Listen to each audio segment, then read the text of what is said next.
Moving on through celebrity caricatures, we're going to try Justin Bieber now. And I've never seriously looked at a picture of him in my life, I swear to God. So the first thing I notice is that his face is a little bit elongated. I chose a photo of him where he's got some of his hair off his forehead so that I could actually see the shape of his forehead. And there's kind of an edge from the outsides of his eyes, of his eye sockets down to his chin. I notice there's kind of an edge right there that I'm going to play up. You might notice I'm drawing with the pencil held sideways in my hand. It makes it harder to draw little tiny lines so I don't get as hung up on details. It just sort of helps me block in simple shapes. His nose sits very high in his face and is very, almost like pixie-ish. Partly that's his unique facial structure, but it's also just that he's young, and people's noses tend to sort of point upward when they're younger and start pointing downward as they get older. And his mouth sort of sits high, and then his top lip is very full, like almost like a bow. Kind of feminine, no offense to him. But he's got a real pouty thing going on.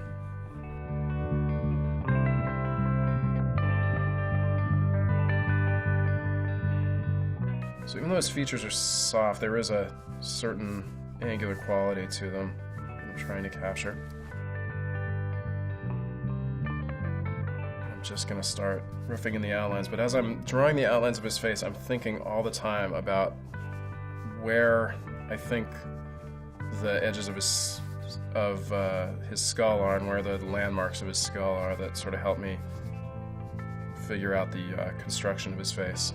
So even though I'm drawing his face just from one angle, I'm thinking of it in 3 dimensions. So I'm in my head, I'm building a 3-dimensional object, even though I'm drawing a 2-dimensional drawing. And that's a very important thing, is to really think all the way around what you're drawing and sort of imagine the entire structure of it. Like, even though his forehead is covered up mostly with hair, I took the time to construct where I think the lines of his skull are, rather than just stop drawing at his hair and just fill that space up with hair. And I'm going to really try to lay off the construction lines around his eyes, because that will really age him. Even though I'm thinking about the construction of his face, I'm thinking about where his eye sockets are and how his eyes fit into his eye sockets, and I'm going to let those largely be invisible in the final drawing, because it just wouldn't look like him, because he's young and he doesn't have those landmarks, just aren't very prominent.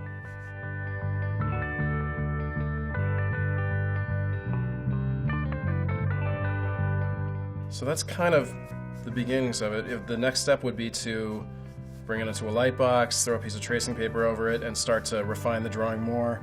If I'm doing a caricature, I might do 10 of these to really make sure that I have a firm handle on what I want to convey about that person's face and personality. Just as I'm looking at it now, I notice that he actually kind of smirks when he smiles. Like, this corner of his mouth actually goes up a little higher than the other corner. So on the next stage of this drawing, when I'm tracing it onto a new piece of paper, I would address that. But that's the basic structure of a caricature of Justin Bieber.